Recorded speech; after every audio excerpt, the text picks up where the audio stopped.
제56회 국무회의를 시작하겠습니다.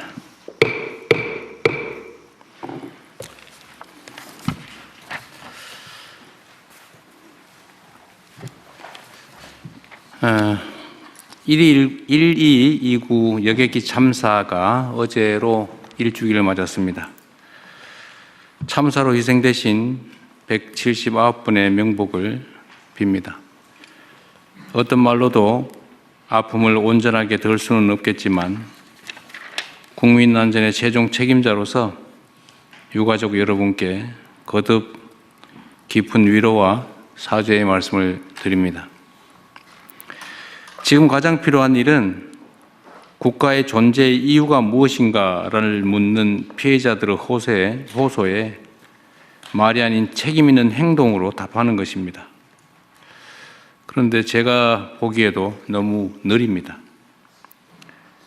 정부는 독립적이고 객관적인 진상조사를 위한 제도 개선을 최대한 서둘러 주시고 유가족들에 대한 지원 대책도 세심하게 살펴봐 주시기 바랍니다. 국가의 제1책무는 국민의 생명과 안전을 지키는 것입니다.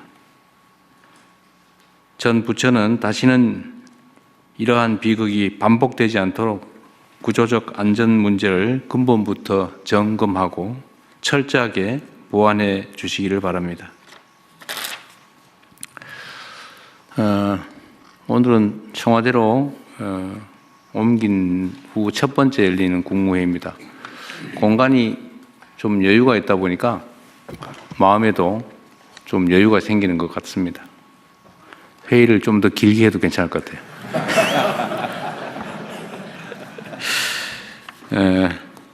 먼저 복귀 작업을 차질 없이 준비해 준 공직자 여러분, 그리고 응원해 주신 국민 여러분, 불편을 감수해 준 언론인 여러분께 깊이 감사드립니다. 청와대 복귀는 헌정질서 유린으로 얼룩진 용산시대를 마무리하고 국민 주권과 민주주의가 제자리를 찾았다라는 점을 상징하는 이정표입니다. 이번 복귀를 계기로 국정의 중심은 국민이다. 국정의 완성도 국민을 통해서 이루어진다. 라는 우리 정부의 원칙과 철학을 더욱 단단하게 다지도록 하겠습니다. 이를 위해서 특히 중요한 것이 주권자 국민과의 적극적인 소통입니다. 앞으로도 국민의 뜻을 직접 경청하는 투명하고 책임 있는 국정을 통해 국민이 주인인 정부, 국민 모두를 위한 정부를 향해 나아가겠습니다. 다사다난이라는 말도 부족한 2025년이 저물어 갑니다. 올해 우리는 초유의 국가적 위기를 국민의 하나된 힘을 통해 이겨냈고 민생 경제 회복과 국가 정상화를 위한 소중한 디딤돌을 놓았습니다. 그 결과 올해 수출이 어제 기준으로 사상 최초인 7천억 달러를 돌파했고 외국인 투자 유치도 역대 최대 실적을 달성했다고 합니다. 모두가 일선에서 최선을 다해 주신 국민 여러분, 그리고 기업 여러분 덕분입니다. 다가오는 새해에는 이러한 대한국민의 위대한 저력을 바탕으로 국가 대도약과 모두를 위한 성장의 길로 힘차게 전진해 나아가겠습니다. 국민과 나라의 내일을 위한 길에 네 편, 내 편이 따로 있을 수 있겠습니까? 이념을 초월해서 힘을 모으고 진영을 넘어 지혜를 담아내겠습니다. 국민 여러분, 올해 정말 수고 많으셨고 새해 복 많이 받으시기 바랍니다. 고맙습니다. 이후 회의는 국무총리께서 진행해 주시겠습니다. 총리 진행하시기 전에 제가 먼저 몇 가지 할까요? 아니면? 대통령 말씀하시 더 제가 먼저 하고 몇 가지 좀 더 할 게 있어서 본격적인 심의하기 전에 몇 가지 추가로 말씀을 좀 드리도록 하겠습니다. 요즘은 뭐 연말연시이기도 하고 또 국내외적으로 이런저런 일들이 많다 보니까 제가 하고 있는 이 대통령이라고 하는 직무가 대체 어떤 것인지 뭘 해야 되는지를 자꾸 생각하게 됩니다. 그런데 생각의 결론은 그렇습니다. 대통령의 가장 큰 책임은 국민을 통합하는 것입니다. 국민들의 통합된 힘을 바탕으로 국민과 국가의 더 나은 내일을 만들어가는 최종의 책임자, 그게 바로 대통령이라는 생각이 듭니다. 세상에는 온갖 가지 일이 있는 것이고 다양한 사람들이 있습니다. 생각도 다양하고 입장도 다르고 지역도 다르고 많은 것들이 다른 사람들, 그런 사람들이 무려 5,200만이 모여 사는 게 대한민국 공동체입니다. 대통령은 공동체 전체를 책임지는 것입니다. 자주 말씀드리는 것처럼 우리가 대통령이 될 때까지는 특정한 세력을 대표하지만 대통령이 되는 순간에는 모두를 대표해야 합니다. 전쟁과 정치가 다른 이유가 바로 그것이죠. 전쟁은 점령해서 다 갖는 겁니다. 필요하면 다 제거할 수 있어요. 그게 전쟁이죠.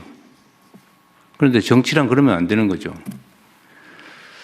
최종 권력을 갖게 되더라도 그 최종 권력을 쟁취하는 과정에 함께한 세력, 사람들만이 모든 것을 누리고 그 외에는 모두 배제하면 그건 정치가 아니라 전쟁이 되어버립니다.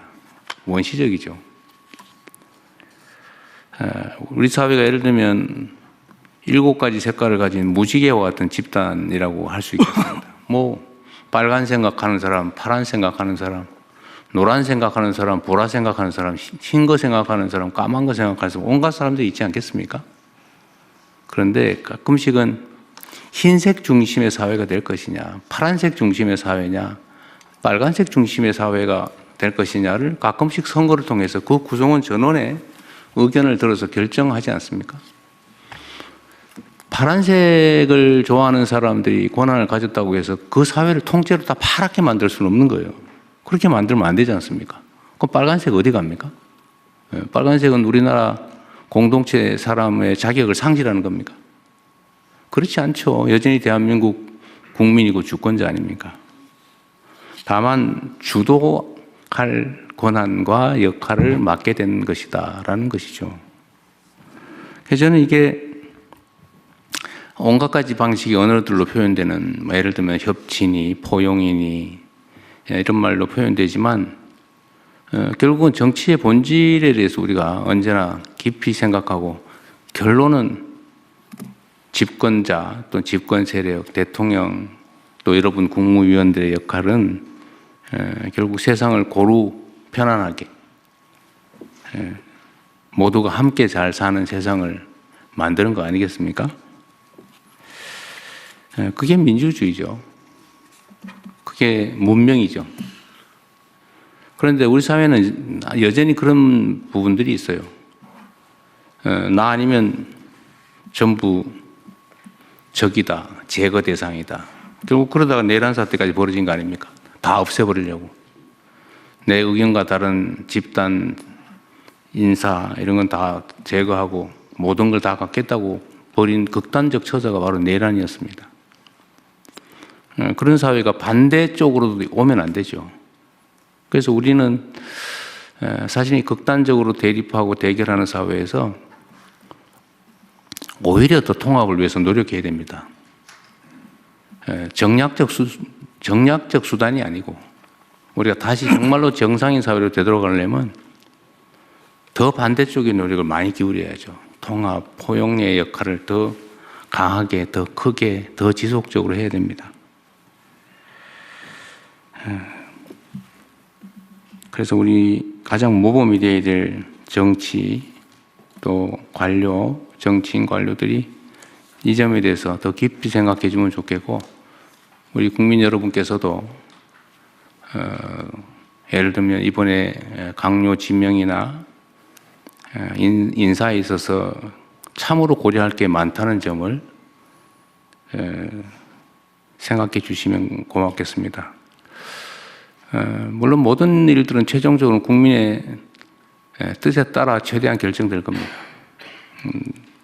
그러나 또 그 과정에서는 다름을 서로 인정하고 나와 다른 사람들의 존재를 긍정해주고 의견이 다른 게 불편함이 아니라 시너지의 원천이다 이렇게 생각할 수 있으면 좋겠습니다. 뭐 군더더기 같지만 한 말씀만 더 드리면 시멘트만 모으면 시멘트 덤이죠. 모래만 모아놓으면 내가 모래니까 모래만 잔뜩 모으면 모래덤이죠. 내가 모래면 모래 말고 자갈, 시멘트, 물을 모아야 됩니다. 그래야 콘크리트를 만들죠. 그래야 새로운 세상으로 나가죠. 그래서 좀 더 포용적이고 좀 더 융화하는 그런 대한민국이 되기를 바랍니다. 하나는 좀 다른 얘기인데 전에 그 법제처장님 어디 계세요? 내가 뭐 하나 검토해달라고 한 게 있었는데 지금 현행 법률 체계상 국무총리는 각 부처청을 지휘한다 이렇게 돼 있습니까? 각 부를 통할한다. 부를 통할한다고 돼 있어요. 처청은 처청은 거기에 당연히 못 소속되는 걸로 되어 있는데 실제로 일반 행정 근데 아니더라고요. 내가 법률을 보니까 법제처도 한번 봐주시면 좋겠는데 그 대통령은 국무총리도 지휘하고 당연히 그 다음에 부처청을 지휘한다 이렇게 돼 있어요. 대통령이 직접 있더라고요. 총리에 관한 규정도 있고 대통령에 대한 규정이 있어요. 그래서 이 국무회의에 부처는 지금 다 참석하고 또 그 외 위원회들도 참석을 하는데 청은 참석을 안 하고 있죠. 그 전에 제가 지시사항으로 청도 참석하라고 했었는데 저번에 그렇게 했지 않았던가요? 흐지부지 안 오는 것 같아요. 지금 청에서 오신 분들 있어요? 다 안 왔죠. 그리고 실제로 부에서 청을 실질적으로 관할을 합니까? 그러니까 형식적으로는 지휘하는데 실질적으로 독립돼 있잖아요. 이게 지금 지휘가 안 되는 것 같아요 보니까. 청은 따로 놀아요. 법무부는 좀 어차피 워낙 한 몸이라서 잘 하는 것 같긴 한데 다른 데 보면 청들이 거의 따로 행동하는 것 같아요. 그래서 다음 국무회의보다 특별한 사정이 없는 한 청도 다 참여하게 하십시오. 일주일에 한 번이니까. 네, 명확하게. 그래서 그리고 또 하나는 이 지휘와 관련해서 어쨌든 이따 뭐 국무총리께서 말씀하시면 거기다 이어서 하긴 할 텐데 결국 지휘 문제도 걸려 있어서 그런 얘기를 드리는 겁니다. 그리고 얼마 전에 우리 업무 보고 이제 마치면서 아직 다 끝난 건 아니죠. 제가 지금 누락된 공공기관에 대해서는 전체 모아서 한번 보고를 따로 하자고 했죠. 지금 한 100, 남아있는 게 한 100개 넘겠죠? 그래 본들 뭐 그렇게. 거기 따로 할 텐데 어쨌든 업무 보고가 대체적으로 끝난 상태인데 제가 한 6개월쯤 후에는 업무 보고를 다시 하겠다고 했는데 보통 이제 1년에 한 번씩 하는데 제가 6개월 후에 하겠다고 하는 이유는 지금 초기여서 좀 방향을 명확하게 신속하게 좀 잡아야 되기 때문에 그렇습니다. 근데 그때는 좀 이 첫 번째 업무 보고는 그냥 뭐 하고 있지? 또 업무는 파악하고 있나? 그래서 내가 몇 군데 테스트로 좀 물어본 거죠. 자기가 뭐 하는지도 모르는 사람들이 꽤 많았어요. 평소에 업무 보고를 안 하기 때문에 그렇습니다. 그냥 자기가 하는 일이 뭔지도 뭘 해야 되는지도 모르고 그냥 시간이나 때우고 누릴 것만 누리는 그런 경우가 가끔씩 있어요. 다음 6개월 후에는 그런 일이 없게 각 부처 보고를 부처에서도 한번 따로 할 거죠. 그거 하시고 어쨌든 산하기관이나 산하 조직들이 그런 얼빠진 행동을 하지 않게 잘 챙겨주시고 6개월 후에는 제가 그 상태를 한번 체크해 보려고 하는 겁니다. 초기이기 때문에 그 후에는 뭐 1년에 한 번씩 하든지 그때 가서 보고. 이번 업무 보고, 다음 업무 보고에 좀 이렇게 주력해 주셨으면 하는 부분이 있어서 말씀을 드립니다. 일단 뭐, 그 6개월까지, 그러니까 실제로는 집권 1년이 되겠죠. 그 6개월 사이에 성과, 뭐 당연히 뭐 이런 중요한 거, 일상적인 건 좀 빼고, 중요한 성과, 그 다음에 그때에 계류된 주요 현안, 중요한 일, 또는 뭐 갈등이 심한 일, 잘 진행 안 되는 일, 해야 되는데 잘 진행되지 않는 일, 이런 걸 좀 정리해 주면 좋겠고요. 또 한 가지는 전에 말씀드렸는데 지적사항들이 어떻게 지금 시행되고, 시정되고 있는가. 예를 들면 제가 말씀드렸죠. 여당이든 야당이든 국회에서 올해 작년 뭐 이렇게 지적된 거, 아니면 민원으로 지적된 거, 또는 전문가들이 지적하는 거, 아니면 뭐 집단 소유든 어쨌든 이렇게 문제로 지적된 거에 대해서 특히 국회, 감사 이런 데서 지적된 거 있잖아요. 아니면 상급단체에 지적된 거. 이거는 그 지적이 잘못된 거다 그러면 이건 잘못된 거라서 처리 안 함. 종결. 이유하고 만약에 처리해야 될 일이면 처리 진행 상황. 얼마큼 됐다. 또 앞으로 얼마 있으면 끝날 것 같다. 이런 거 좀 정리를 해 주시면 좋겠어요. 사안별로. 그러면 그거를 우리 총리께서 한번 쭉 한번 스크린에 보여주시고 저는 그 중에서 또 중요한 것만 볼 테니까요. 그 다음에 또 하나는 전에 우리 얘기했나 모르겠는데 이번에 보니까 공공기관들을 좀 개혁을 해야 될 필요성이 확실하게 된 것 같습니다. 우리 국민들 보시기에도 저기 뭐 하는 데지? 뭐 이런 생각. 저거 왜 필요하지? 뭐 이런 생각이 드는 게 조금 있었던 것 같아요. 그래서 공공기관들을 어떻게 개혁할 것인지 통폐합 포함해서 신설할 필요가 있으면 신설을 하고 그거를 이건 어디서 맡았습니까? 국무총리실에서 하나요? 만약에 공공기관 개혁을 한다면 주체가? 기재부에서? 아, 그래요? 속도를 좀 내주시고요. 기본계획을 좀 빨리 내주시기 바랍니다. 공공기관 지방 이전 문제는 그건 좀 다른 차원의 문제라서 그건 좀 이따 하시고요. 네. 그러나 그것도 개혁 방안 검토할 때 내용이나 들어가야 될 것 같아요. 네. 지방 재배치. 그리고 공공기관 얘기 나온 김에 그 얘기 하나만 좀 지방으로 가 있는 공공기관들의 원래 공공기관 이전 목적이 있잖아요. 그 목적 중에 지역경제 활성화, 지역발전 뭐 이런 게 주요 이전 목적인데 실제로 거기에 맞게 하고 있나? 왜냐 통상적인 업무는 뭐 하겠죠. 근데 공공기관을 지방으로 옮긴 최초의 취지나 목적이 제대로 이행되고 있는지 필요한 게 있다면 어떤 게 있을지도 한번 이번 업무 보고 받으실 때 한번 체크해 봐 주시기 바랍니다. 특히 지방으로 옮긴 경우에는 예를 들면 그런 건데 누가 얘기해 주셔서 말씀드린 건데요. 누가 했더라 잘 기억이 안 나는데 예를 들면 이제 그 얘기를 누가 해 주셨어요 저한테. 국민연금공단이 전주로 갔다. 근데 전주로 갔는데 전주 지역 경제에 국민연금공단이 도대체 뭔 도움이 되냐? 그 주말 되면 다 서울로 가버리고, 그리고 예를 들면 관련된 뭐 회사나 기업이나 이런 데가 좀 들어왔냐? 그건 뭐 별로 없는 것 같고. 그래서 그때 내준 아이디어가 우리 저기 정책실장이 그 얘기해줬군요. 예를 들면 그 운용 자산을 배분을 할 때 그 지역에 있는 운용 회사에게 우선권을 주든지 좀 더 인센티브를 줘서 많이 배정을 해주면 제가 보면 다 이상할 것 같아요.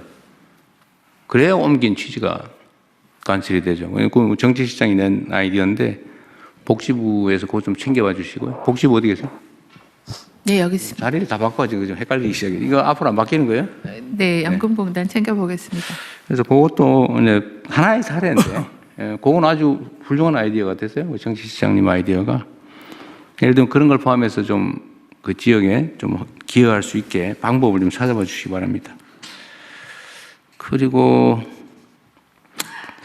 계속 말씀드린 내용이 국민들에게 우리가 좀 더 가까이 가야 된다. 이 가까이 간다는 것도 사실 표현이 부적절하죠. 우리는 원래 국민 속에 있는 조직이죠. 국민 그 자체죠, 사실은. 국민의 도구. 그런데 따로 놀아요. 쉽게 말하면.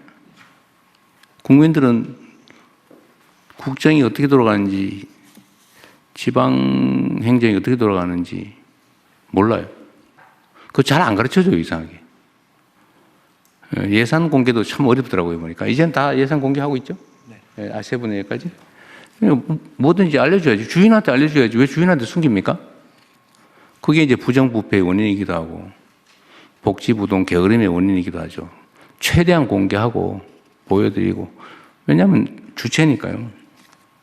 그래서 제가 전에 관련 단체 수혜자, 이해관계자에게 최대한 많이 접근하고 논의하고 들어봤으면 좋겠다. 똑같은 일을 하더라도 얘기를 들어서 하는 거하고 그냥 일방적으로 하는 건 다르죠.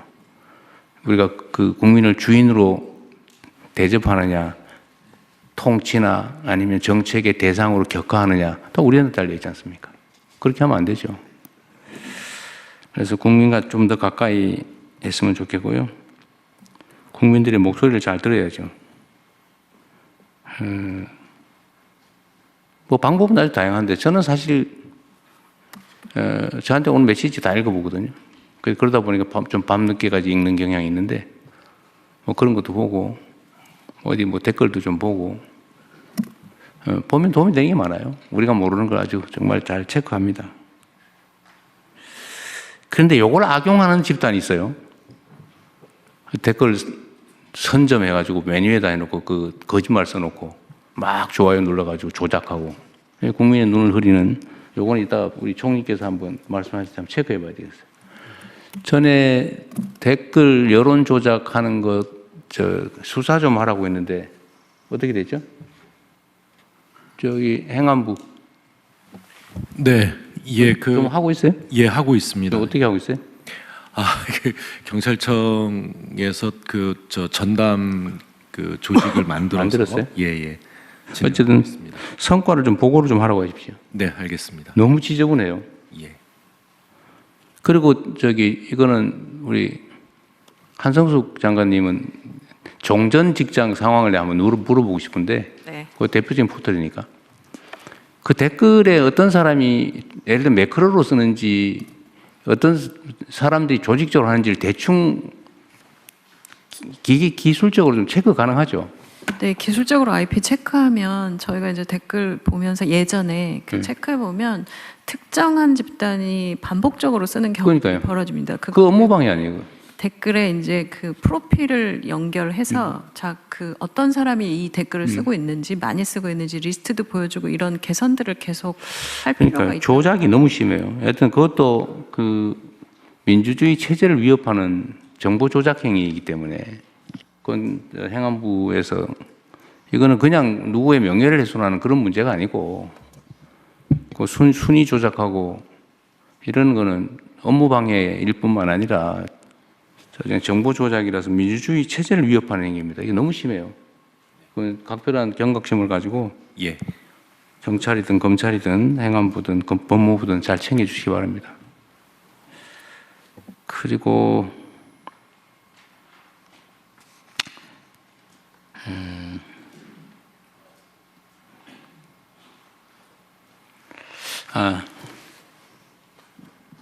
저번에 법제처에서 저한테 이 수사에 관련된 업무 지시의 범위에 대해서 보고서 주신 일 있죠. 예, 그렇습니다. 결론은 구체적인 사건에 대한 구체적 지시가 아니면 해도 된다. 그런 거였던가요? 행정부하고 그 정부 전체를 통할하는 그 대통령의 지휘에서 국가적인 그리고 전 사회적인 네. 이슈 등에 대해서 그 일반적 포괄적으로 대처하고 네. 지시하는 건 충분히 가능하다고 판단. 그거를 점검을 검토를 한 번 더 해주세요. 거기에 이게 이제 법리적으로 그런 거죠.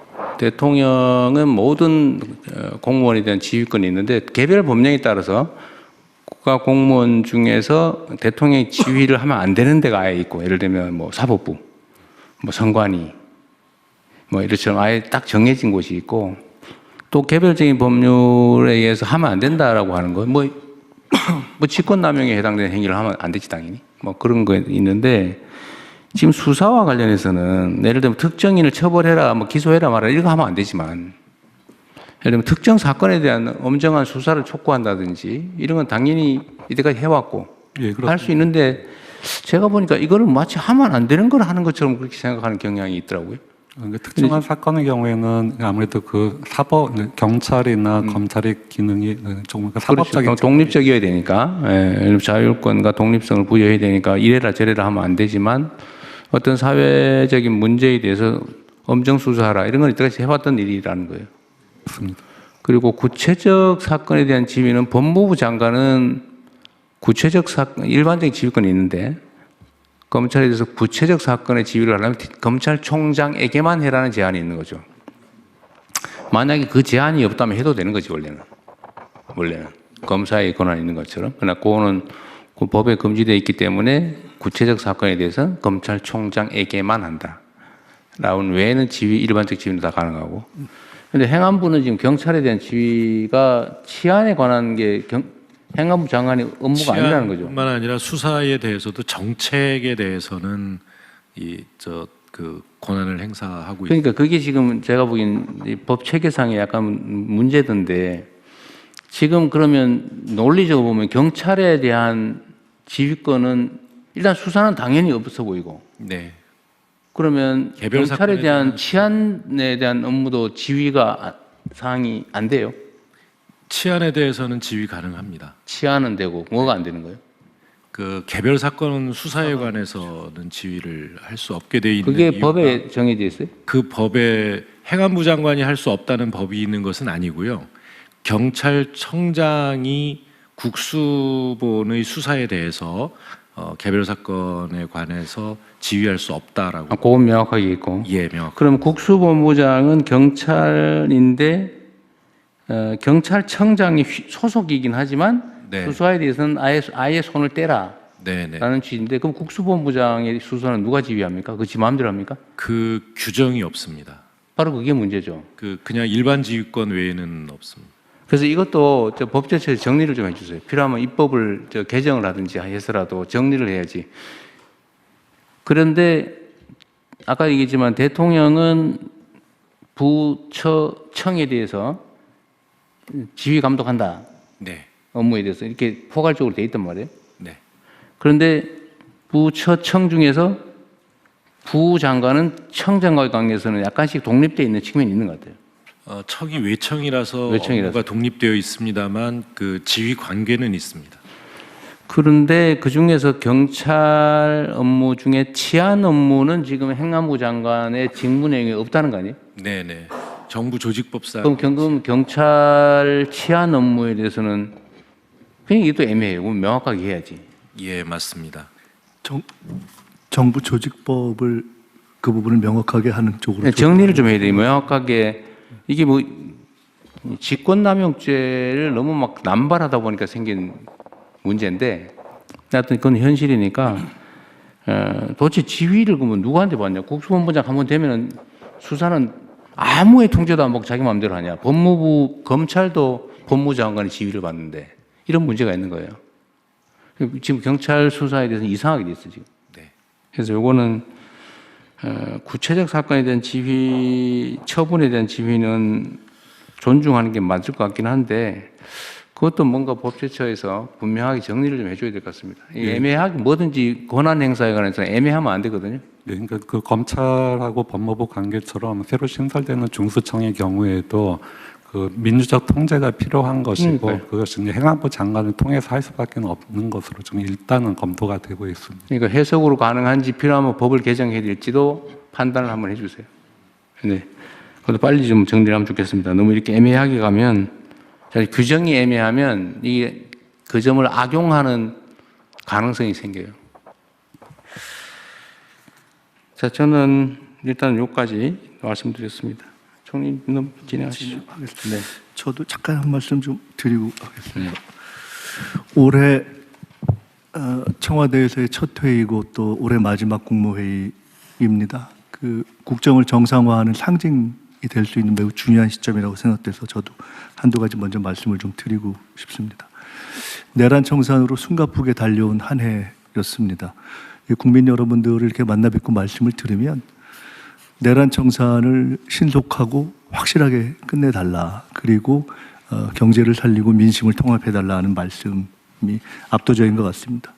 정부도 그를 위해서 최선을 다했고 제가 맡고 있는 부분만 해도 공직사회와 관련한 헌법 존중 TF 또 지금 진행하고 있는 검찰개혁 추진단 등등을 가급적 조속하게 마무리하려고 노력하고 있습니다. 역시 중요한 것은 권력의 정상화가 중요하다는 생각을 많이 하게 됩니다. 그와 관련해서 두 가지만 말씀을 드리고 싶습니다. 하나는 국가정보원하고 검찰이 동시에 걸려 있는 문제입니다. 최근에 그 문재인 정부의 동해서해 사건 관련한 고발을 국정원에서 취하한 일이 있었습니다. 개인들로 보면은 당사자들에게는 큰 피해였고 관계자들에게도 굉장한 고통을 줬고 국격에도 큰 상처를 줬고 남북 관계에도 길게 보면은 간접적으로 그 신뢰에 영향을 미쳤다 이렇게 생각이 듭니다. 기왕 감찰권의 남용이라든가 무리한 법리 적용, 사실상 조작 기소로 볼 수 있는 정도의 그런 국정원과 검찰에서 잘못이 이루어졌고 인정된 시점이라면은 이 해를 넘기는 시점에서 정리할 필요가 있지 않는가 싶습니다. 그래서 사건을 수사했던 검찰은 항소를 포기하는 것이 당연하지 않은가, 또 수사했던 검사들이 과연 올바로 했는가에 대한 감찰이나 정리가 필요하지 않은가 하는 부분에 대해서 저는 법무부 장관님께 사실 이 말씀을 좀 드리고 싶고요. 명확하게 좀 입장을 정리해 주시면 좋겠다 하는 생각이 듭니다. 두 번째로는 종교유착 문제입니다. 저는 개인적으로 종교가 우리 사회 개인들에게 갖는 영향뿐만 아니라 우리 사회 전체에 있어서 매우 중요한 의미를 가지고 있다고 이렇게 믿는 사람인데, 사실 내란에 이르는 과정을 잘 보면 국정이 흔들리는 과정이 주술 정치, 종교 유착, 사실은 이런 것들이 축적되면서 온 것이 아닌가 하는 생각이 굉장히 강하게 됩니다. 그래서 이것을 차제에 정말 뿌리를 뽑아야 된다는 생각이 드는데, 마침 정치권에서 최근에 통일교 특검 얘기도 나오고 또 차제에 대선에 관련됐다, 영향을 미쳤다고 생각되는 신천지도 같이 이 특검의 대상에 넣어야 된다, 이런 얘기가 있어서 저는 매우 이건 잘된 일이다라고 생각하면서 지켜보고 있었는데, 해를 넘기는 시점에서 가만히 보니까 이 또한 정치적 공방 속에서 잘 안 될 수도 있는 것이 아닌가 하는 우려가 상당히 듭니다. 이것은 정치적인 차원이 아니라 그야말로 국정을 정상화하는 차원에서 우리 사회가 반드시 짚고 가야 되는 차원의 문제가 아닌가라는 생각이 들어서 저는 정치권에서 당연히 좋은 결론을 낼 것으로 기대하고, 또 그것이 혹여 잘 안 될 가능성까지도 대비해서 저는 뭐 통일교가 됐건 신천지가 됐든 더 이상 이 정교 유착을 하고 정치에 과도하게 개입하고 관여하고 심지어 뭐 돈이 왔다 갔다 하고 대선에 개입하려 하고 뭐 권력에 손을 뻗치려고 하는 이런 행태는 완전히 끝나야 되는 것이 아닌가라는 생각을 합니다. 그래서 이 문제에 대해서 필요하다면은 정부 차원에서 특별사본부를 준비하는 것까지도 좀 검토해야 되는 것이 아닌가라는 생각이 들어서 오늘 드린 말씀이 다 법무부에 해당하는 말씀인데요. 소장님께서도 말씀하셨지만은 저는 사실 이 국민들의 아주 갈망이 경제와 민심 통합에 전력을 다해달라는 갈망이 있는 거를 저희가 잘 알지 않습니까? 그러나 그리로 가려면 정상화를 위해서 반드시 넘어야 할 산들이 있습니다. 그 산들을 빨리 넘기는 것이 저희의 숙제라고 보고, 공직사회뿐만 아니라 이번 기회에 검찰, 권력기관, 또 정교유착 이런 문제에 대해서 신속하게 정리하는 데 있어서 정부도 할 일을 다 해야 된다, 이런 생각입니다. 이 말씀을 좀 드리고 싶었습니다. 혹시 법무부는 뭐 그 국정원 고발 사건에 대한 입장이 있어요? 내가 내 얘기 들어보니까 보도에도 나왔는데 이게 월북이냐 납북이냐를 뒤집기 위해서 최초 그 보고서를 삭제해버렸다, 없애버렸다라고 고발을 해가지고 문제가 됐는데, 지금 그 삭제 안 되고 남아있다는 거 아닙니까? 당시에도 이미 국정원도 남아있는 거 알면서도 삭제됐다고 거짓말해가지고 거짓말 고발을 하는 바람에 수사하게 되고, 검찰은 수사를 압수수색했으니까 당연히 그게 삭제되지 않고 남아있다는 걸 알았을 텐데도 그냥 이상한 논리로 기소하고 결국은 이제 무죄 판결이 났는데 이게 이런 식으로 없는 사건 만들고 있는 증거 숨기고 이렇게 해가지고 사람 감옥 보내려고 시도하는 게 이게 말이 됩니까 이게 여기에 대해서 뭔가 책임을 묻든지 뭘 확인해야 될 것 같은데. 이제 최근에 난 그 서해 공무원 피살 사건 관련해서는 저희가 판결문을 제가 직접 보지 못했습니다. 다만 과거 검찰이 그 갖고 있는 권한을 오용하거나 남용해 갖고 사건을 왜곡했다거나 심지어 조작했다고 하는 그런 상당한 의혹을 받는 그런 사건들 또 그런 판결들이 좀 나오고 있습니다. 이전과 관련해서는 그러한 의혹을 분명히 밝혀야 된다. 진상을 조사해야 된다는 또 국민적 요구도 굉장히 강한 걸 저희도 잘 알고 있습니다. 어떤 형태든지 그러한 과거 검찰의 오남용 그 결과로 있었던 폐해에 대해서 철저한 진상 조사가 있어야 된다는 생각을 저희도 갖고 있고요. 구체적인 방법을 잘 검토하도록 하겠습니다. 네. 하여튼 이 사건은 국정원이 공식 사과하고 고발을 취소했다던데 어젠가 그저께. 하여튼 그 점을 잘 좀 살펴서 국가기관이 우월적 지위에서 국민이 위임한 권력으로 국민을 억울하게 만들면 되겠습니까? 그 제일 그런 거 하지 말아야 될 기관이. 예, 그렇습니다. 네. 그리고 이 통일교 신천지 얘기는 저도 사실 저 오래전에 얘기도 한번 했었던 의제이긴 한데 이게 특검한다 그래서 우리가 더 이상 얘기는 안 하고 아마 그 경찰이나 검찰도 여기에 대해서 수사 준비도 안 하고 아마 있을 것 같은데 제가 그때 한번 얘기했잖아요. 이게 네네. 내용도 좀 알아보자고. 너무 지지부진하니까 이게 사실 뭐 여든 야든 뭐 누구든 지휘과 막론하고 다 수사해서 이게 좀 진상 규명하고 책임질 건 책임을 물어야 다시는 이런 일이 안 생길 거 아닙니까? 그런데 특검만 기다리기는 그래서 그 두 가지는 본부를 행안부에서 경찰하고 검찰하고 합동수사본부 만들든지 아니 따로따로 지금 하든지 한번 대통령님 그 3대 특검이 종료가 돼서요. 미진한 수사 부분에 대해서는 네. 국수본으로 수사 관련 자료가 다 넘어왔고요.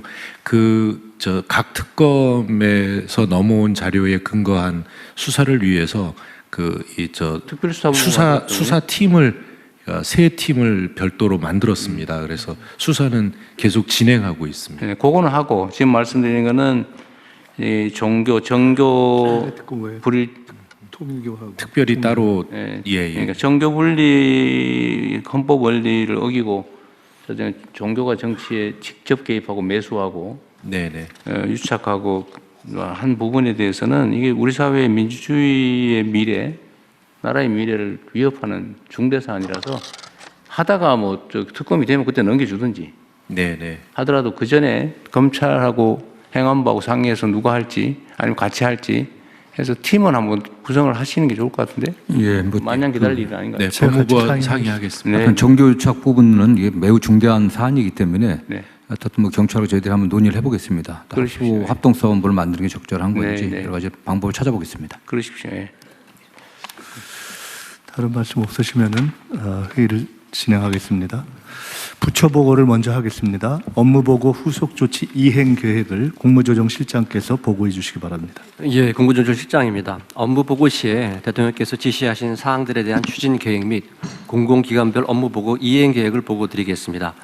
먼저 업무 보고 계기로 시달된 대통령 지시사항입니다. 지시사항은 총 182건으로 각 부처별로 소관 지시사항에 대한 추진 계획을 수립하였으며 총리실에서 이행 상황과 실적을 면밀히 점검하겠습니다. 분야별 주요 지시사항에 대한 추진 계획을 보고 드리겠습니다. 경제 분야 주요 지시사항으로는 경제질서 확립, 공공기관 혁신, 전략적 ODA 강화, 기술 탈취 근절 등이 있습니다. 경제질서 확립과 관련하여 외화 반출 단속을 철저히 할 것을 지시하셨고 이를 위해 국토부에서 AI 집회 판독 기술 활용 방안을 수립하고 관세청에서 출구편에 대한 엑스레이 판독 검사 체계를 설계할 계획입니다. 공공기관 혁신에 대한 지시사항을 위해 철도 공기업 운영 통합, LH 개혁 방안 발표 등을 추진하겠습니다. 또한 국익에 부합할 수 있는 전략적 ODA는 물론 더욱 투명하고 공정한 국제개발 협력을 위한 제반 대책들도 조속히 마련하여 추진하겠습니다. 다음 페이지입니다. 기술 보호와 관련하여 중소기업 기술 탈취 행위 제재 강화를 지시하셨고 이에 대해 중기부에서 기술 탈취 기업에 대한 과징급 도입을 위해 기술보호법 개정을 추진할 계획입니다. 사회 분야 주요 지시사항으로는 필수 의료 정상화, 관광 활성화, 노동 권익 보호, 국민 주거 안정 등이 있습니다. 먼저 필수 의료 정상화와 관련하여 의료사고 제도 개선을 지시하셨고 복지부에서 형사부담 완화 및 배상보험 확대를 위한 의료분쟁조정법 개정을 추진할 계획입니다. K관광 활성화를 위해서 국가관광전략회의를 대통령님 주재로 격상하고 바가지 요금 및 불칠전 개선을 위한 서비스 모니터링도 확대하겠습니다. 노동권익 보호와 관련하여 산재 인정 기준 및 절차 개선을 지시하셨고 노동부에서 노사 및 전문가 의견을 수렴하고 법원의 회소 경향을 분석하여 산재 인정 기준 개정을 추진할 계획입니다. 주거 안정과 관련해서는 공공임대주택 입지와 평형 개선과 함께 특히 전세 사기 방지 및 피해 보상 실질화를 위해 예비 임차인에 대한 정보 공개 확대와 선구제 후 구상, 최소 지원금 등 대안 마련을 추진하겠습니다. 다음 페이지입니다. 지역 분야 주요 지시사항으로는 지방 주권 강화, 지역 균형 발전 등이 있습니다. 특히 지방 주권 강화와 관련하여 광역 시도 행정 통합 지원을 지시하셨고 행안부에서 충남 대전 통합과 관련하여 연내 중앙부처 특례를 발굴하고 내년 2월까지 통합법 제정, 7월 1일자로 통합시 출범을 추진할 계획입니다. 다음으로 신속 추진 필요 사항입니다. 업무 보고 계기로 시달된 지시사항은 속도감 있는 추진과 신속한 성과 창출을 위해 모두 내년 6월까지 이행이 필요합니다. 특히 외화 불법 반출 방지, 기술 탈취 제재, 공공임대주택 공급 신속 추진 등 한 달 내 이행이 필요한 117건은 소관부처 책임하에 신속하게 추진해 주실 것을 요청드리겠습니다. 마지막으로 향후 관리 계획입니다. 업무보고 계기로 시달된 지시사항은 향후 국정과제 점검 회의를 통해서 이행 상황을 관리하고 시급한 과제 또 부처 간 조정이 필요한 과제는 국무회의를 통해서 면밀히 점검하겠습니다.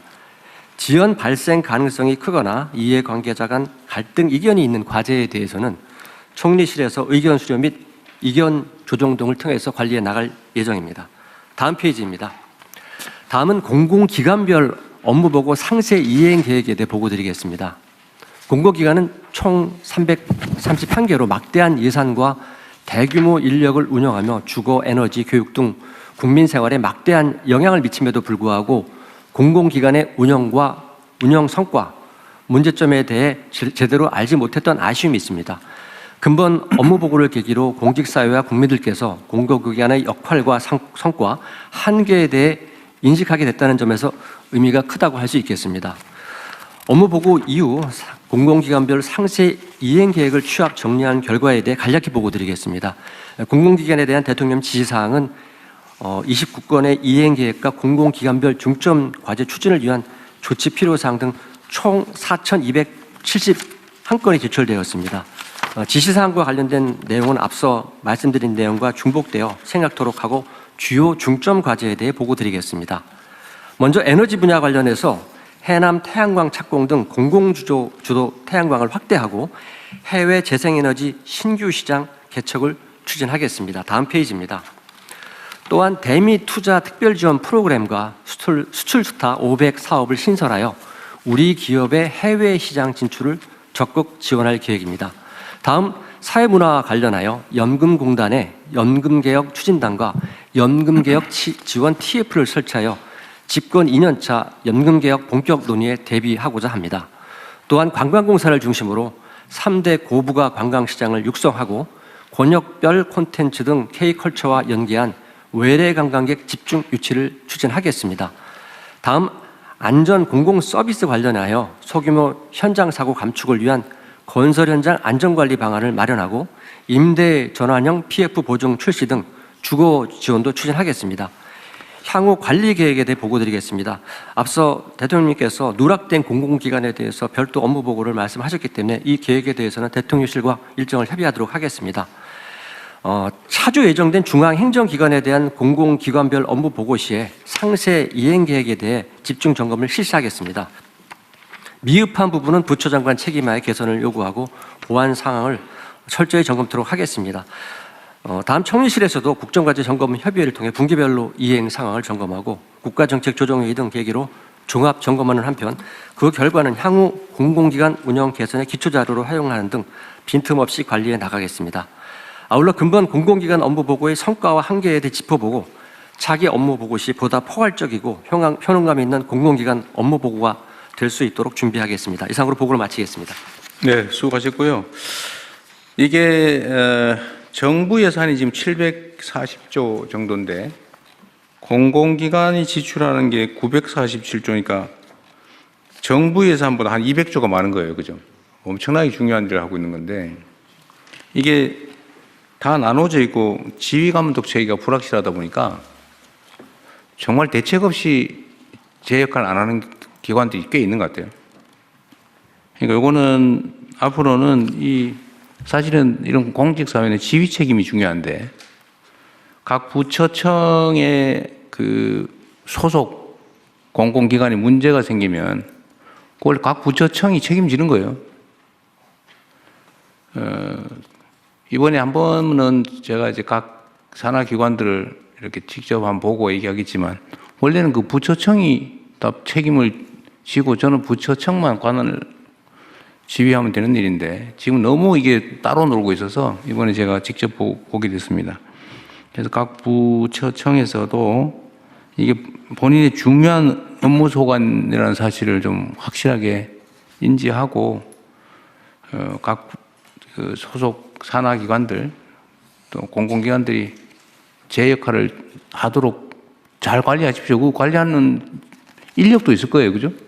담당도 있고 인력도 있고 예산도 있고 권한도 있는데 지금처럼 방치되다시피 하는 상황은 꼭 개선되길 바랍니다. 6개월 후에 한번 다시 잘 챙겨볼 테고 그건 총리실에서요. 그거는 일상적인 관리 업무니까 좀 평소에 좀 관리를 좀 체크 한번 해봐 주십시오. 네. 주기적으로 체크하겠습니다. 네. 다른 말씀이나 의견 있으신가요? 없으시면 이 보고는 원안대로 접수하겠습니다. 다음은 KGX 범정부 추진단 운영 계획을 기획재정부 장관께서 보고해 주시기 바랍니다. 예, 녹색 대전환 KGX 범정부 추진단 운영 계획에 대해서 보고를 드리겠습니다. AI 대전환에 있어서 이 녹색 대전환, 그린 대전환은 우리에게 위기가 아니고 성장의 기회로 만들어 나가야 합니다. 그래서 KGX 전략을 추진하게 되었습니다. 이 추진 과정에 있어서는 정부뿐만이 아니고 민관 다 모여서 이 총력을 다해서 지원해야 되고 추진해야 될 것 같습니다. 그래서 추진 방안은 이미 지난 11월에 저희들이 마련하였고 11월, 12월에는 산업계와 릴레이를 통해서 공감대도 형성하고 있는 상황입니다. 전략 수립 방향에 대해서 보고를 드리겠습니다. 2035년도 저희들은 그 NDC 목표를 아주 높게 잡았습니다. 하지만 이 달성을 넘어서서 GX 대전환을 통한 진짜 미래 사회에 대한민국이 주도한다는 그런 정신으로 발전, 산업, 수송, 건물 등 국가사회 전 부분에 있어서 녹색 대전환을 이루어 나가도록 할 계획으로 있습니다. 그래서 그런 전략을 내년 상반기까지는 마련하겠다 하는 그런 목표를 가지고 있습니다.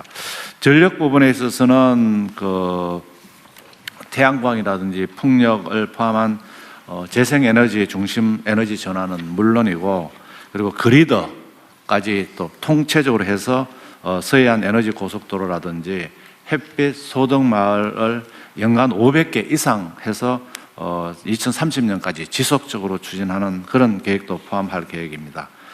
산업 부분에 있어서는 어떤 산업 기술 혁신, 그린 혁신, 그리고 원료 전환, 그리고 청정 전력 등 설비 공정 분야를 포함한 또 대전환을 이룩하고 그리고 산업의 탈산소를 위한 수요 전환까지도 포함해서 대책을 마련토록 하겠습니다.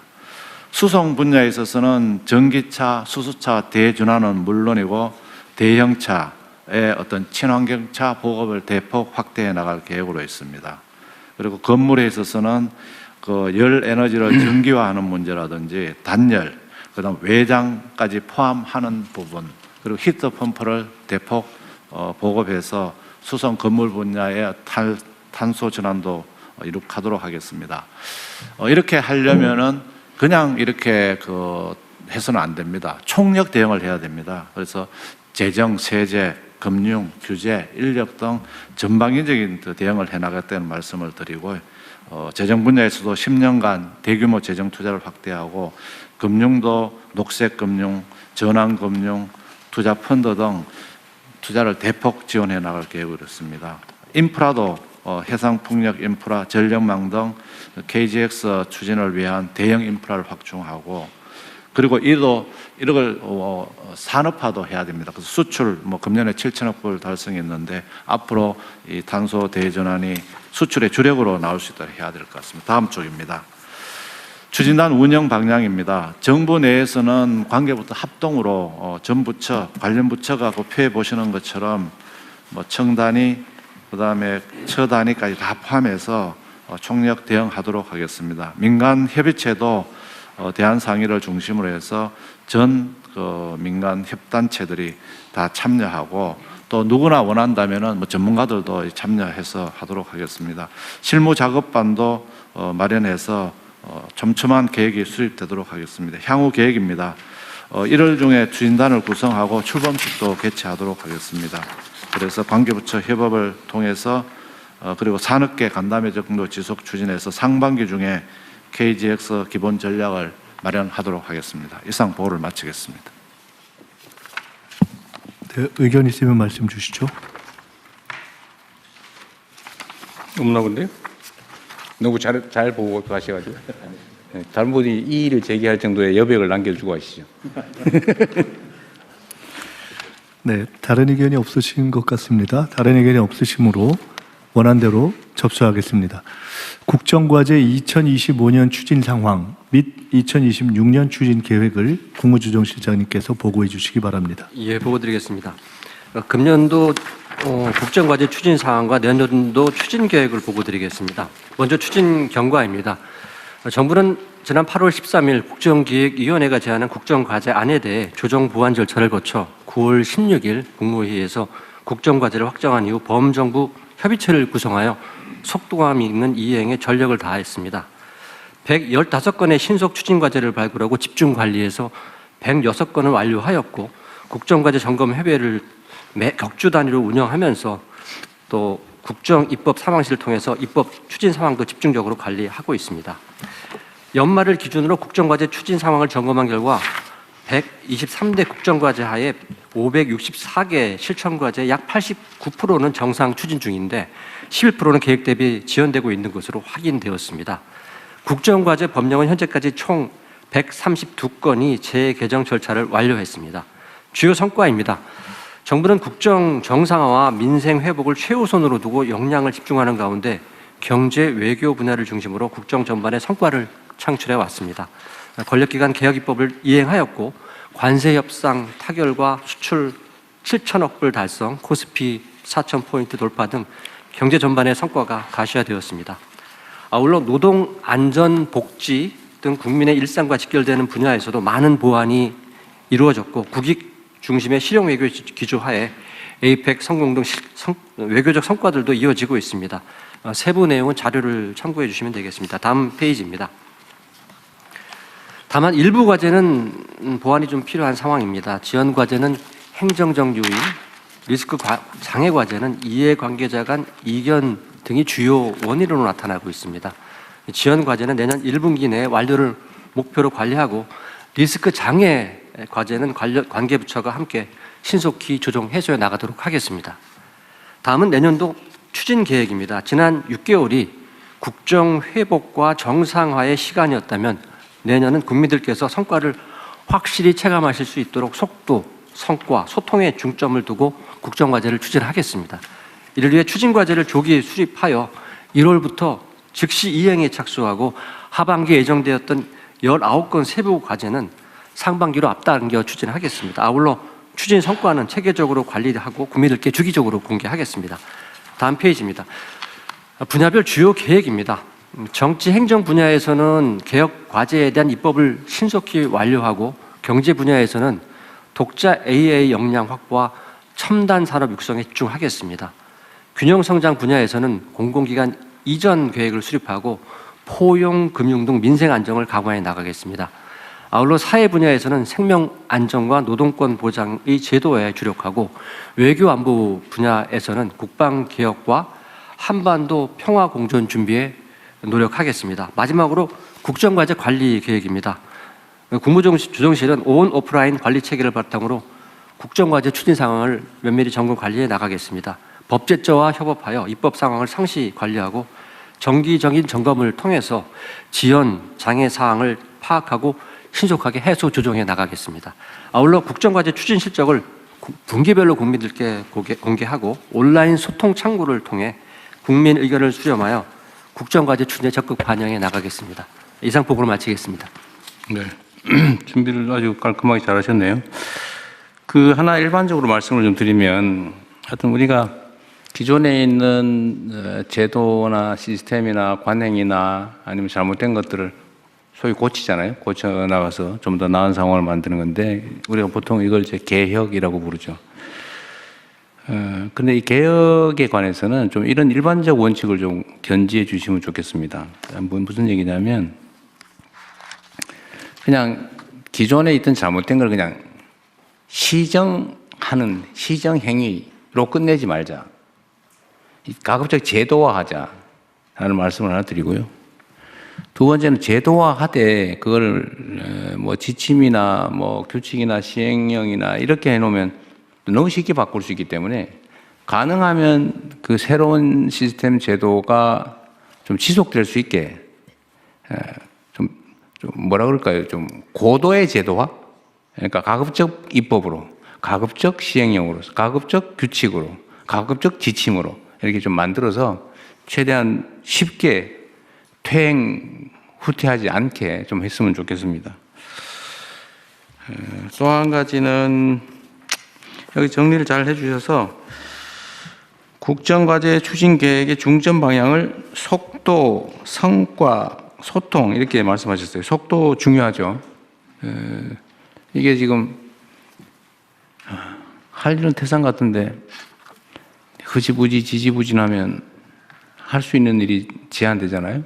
그래서 정말 한 시간을 하루처럼, 하루를 한 달처럼 이렇게 최대한 잘 활용해야 되고, 그러려면 속도가 정말로 중요하다. 그러면 똑같은 시간에 더 많은 걸 할 수 있잖아요. 우리의 인생도 짧은데 짧은 시간에 가급적 하나로 더 뭔가를 해야 되지 않겠습니까? 속도전이라고 표현하면 너무 심하들지 모르겠는데 속도를 중심을 둔 건 잘하신 것 같고요. 많이 부지런하기만 하면 뭐하냐. 결과가 있어야지. 성과가 있어야 된다. 과정도 중요하지만 성과도 매우 중요하다. 성과로 증명하자. 다 좋은 것 같고요. 또 그 과정에서 국민과 또는 다른 영역과 소통해야 된다. 매우 중요한 민주주의적 가치니까 이 세 가지는 아주 잘 뽑은 것 같은데 하나 더 했으면 좋겠어요. 그게 뭐냐면 뭐 소통이 들어있기도 한데 홍보를 잘해야 됩니다. 홍보를 알려야 됩니다. 이게 저는 성남시장을 하면서도 그 후에도 계속 느끼는 건데 우리나라는 실제로 행정 서비스 수준이 전 세계에서 가장 아마 앞설 거예요. 어떤 국민들의 요구도 있고 또 나름 국정이 민주화되면서 또 행정이 민주화되면서 벌어진 일일 수 있는데 하여튼 제가 보기에는 행정 서비스 과잉이다 싶을 정도로 행정 서비스가 정말로 잘 발달해 있습니다. 그런데 문제는 국민들이 그걸 체감을 잘 못해요. 체감을. 그래서 일단 알려야 되는데 알려야 만족도가 올라가잖아요. 똑같은 결과더라도 국민들이 더 만족하고 하면 이게 국민 행복도가 올라가는 거니까 그것도 사실 행정에서 매우 중요하거든요. 그러니까 슬그머니 왼손이 하는 일을 오른손이 모르게 하는 것은 행정은 아닙니다. 그건 자선사업가들이 하는 지침일 수는 있어도 행정에서는 그러면 안 돼요. 왼손이 하는 일을 요란하게 오른손한테 알려서 오른손까지 같이 하게 해야 됩니다. 그래서 홍보가 중요해요. 만족도도 올라가고 국민 행복도도 올라가기 때문에 그 홍보가 절반이다 이렇게 생각을 좀 해주시면 좋겠어요. 그리고 또 하나의 이제 위협 요인이 있죠. 이제 왜곡, 조작 뭐 이런 없는 사실 지어내 가지고 음해, 폄훼하고 위기 조장하고 그런 걸 우리가 또 극복해야 되니까 뭐 한탄하면 뭐 하겠어요. 그게 세상의 현실이니까. 근데 그런 걸 이겨내기 위해서도 가급적이면 정책의 수혜자에게 수동적인 존재로 만들게 느끼게 하지 말고 주체로 느끼게. 똑같은 일을 해도 들어서 하는 게 더 나을 것 같아요. 소통도 많이 하고 홍보도 많이 했으면 좋겠다.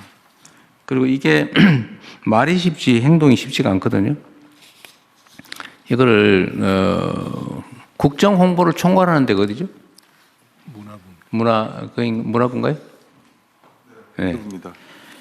여기서 각 부처청에 홍보 시스템, 홍보 실태, 성과, 과제 이런 것들을 조금 보고를 받든지 정리를 한번 해가지고 좋은 점은 공유하고 부족한 점은 서로 채워주고 그래서 좀 전체 공보 역량을 좀 올리는 방향으로 우리 대통령실의 홍보실 수석실하고 좀 얘기를 해서 좀 시스템을 좀 갖춰주시고요. 그거를 일정 기간 단위로 정기적으로 평가해가지고 그거 자꾸 혼내면 별로 안 좋으니까 잘하는데 상 주고 이런 거 좀 합시다. 뭐 휴가도 좀 보내주고 요새 포상하기 행정 잘하면 포상하기로 했잖아요. 우리 현금도 좀 주고 휴가비도 좀 주고 그렇게 하시죠. 예, 그 시스템을 한번 잘하는 데가 있을 테니까 좀 그 정기적으로 평가하고 일종의 뭐 경진대회 이런 거를 좀 해보면 좋겠다는 생각이 듭니다. 지금도 그렇게 하고는 있는데 하고 있어요? 그거를 훨씬 더 강화해서 네네. 보고를 한번 드리도록. 근데 하고 있던 거 하세요 그냥. 알겠습니다. 네, 뭘 잘하실 테니까. 네. 자, 됐습니다. 하고 있는 걸 홍보를 더 하십시오. 잘하고 있어요. 저 얘기 안 해도. 네, 다른 의견 없으시죠? 네, 다른 의견 없으시면은 원안대로 접수하겠습니다. 부처 보고를 마치고 의안심의로 넘어가겠습니다. 자, 의안심의 하기 전에 제가 하나 권고 삼아 각 부처청에 말씀 하나 드릴게요. 물론 이제 평소에 그 업무 협조 협의들을 잘 하고 계시긴 할 텐데 일을 하다 보면 이게 각 자기 부처청의 그 기능을 넘어서는 역할을 넘어서는 다른 부처청과 관계된 일들이 많잖아요. 사실은 매우 많죠. 근데 이게 이제 소위 칸막이인데 이 칸막이를 정말 최소화해야 되거든요. 다른 부처하고 관계되면 잘 협조 안 하려고 그러고 그 이상해 그죠? 무슨 자기 개인 일도 아닌데. 근데 그런 풍토들이 있는데 어쨌든 그거 좀 최소화하고 칸막이도 최대한 낮추고 일상적인 협의 조정도 잘 하시되 또 잘 안 되는 게 있을 텐데 이 국무회의 때 사전에 좀 얘기를 좀 해주시고 의제들이 있으면 얘기를 좀 같이 나누면 좋겠어요. 특히 이제 우리 국민들께서 관심 가질 만한 어차피 계속 공개할 거니까 국민들께서 관심 가지실 만한 의제인데 다른 부처청에 관계된 거 또는 국민들께 공개적으로 협조 요청 드릴 거 이런 게 있으시면 요 공간을 좀 활용하면 좋겠어요. 국민들 관심도도 높고 뭐 넷플릭스보다 더 재밌다고 하는 사람도 있으니까 고정 시청자도 좀 생겼다고 그래요. 국정 홍보에도 도움이 되니까 너무 딱딱하거나 뭐 형식적인 거 말고 정말 국민이 관심 가질 만한 일, 관심 가지셔야 될 일, 또 다 부처청들과 협의해야 될 일들을 좀 얘기를 간단히 하면 좋겠습니다. 좀 미리 국무조정실이 그 현안들이 있으면 좀 받든지 해가지고 저한테도 하나 보내주시고. 예, 그렇게 하겠습니다. 우리 국무위원 방도 잘 활용하면 좋겠네요. 네. 이후 순서는 비공개로 진행하오니 언론인 여러분께서는 회의 진행에 협조해 주시기 바랍니다.